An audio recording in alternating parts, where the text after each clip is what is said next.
بسم اللہ الرحمن الرحیم۔ السلام علیکم۔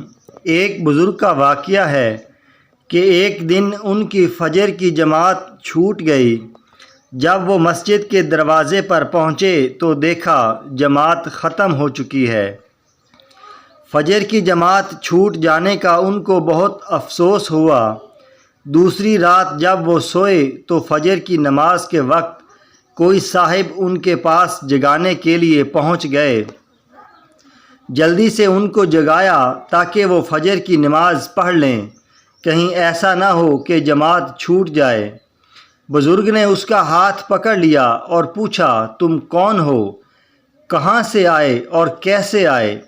جبکہ گھر کا دروازہ بھی بند ہے۔ اس نے کہا، بات یہ ہے کہ کل آپ کی فجر کی جماعت چھوٹ گئی تھی۔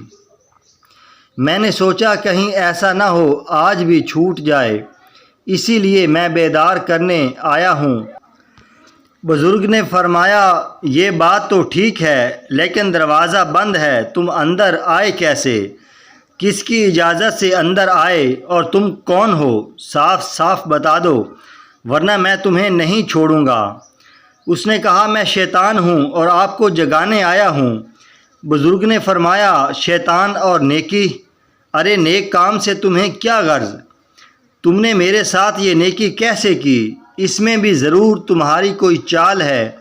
اب تمہارا ہاتھ میرے ہاتھ میں ہے، جب تک اصل وجہ نہیں بتاؤ گے اس وقت تک میں نہیں چھوڑوں گا۔ شیطان نے جواب دیا، حضور میں بہت عرصے سے اس کوشش میں تھا کہ کسی طرح آپ کی فجر کی نماز قضا کرا دوں۔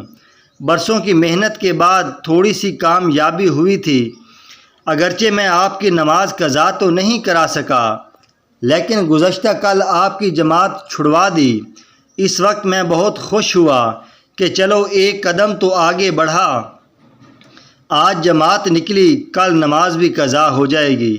لیکن جماعت فوت ہونے کے نتیجے میں مسجد کے دروازے پر آپ نے جس افسوس اور غم کا اظہار کیا اور آپ نے جو آہیں نکالیں، اس پر اللہ تعالیٰ نے آپ کو اتنا ثواب عطا فرمایا کہ وہ ثواب با جماعت نماز پڑھنے کے ثواب سے بھی بہت بڑھ گیا۔ میں نے سوچا کہ آپ کو سلانے میں نقصان ہے، اٹھانے میں فائدہ ہے، اس لیے میں آج آپ کو اٹھانے آیا ہوں۔ جزاک اللہ۔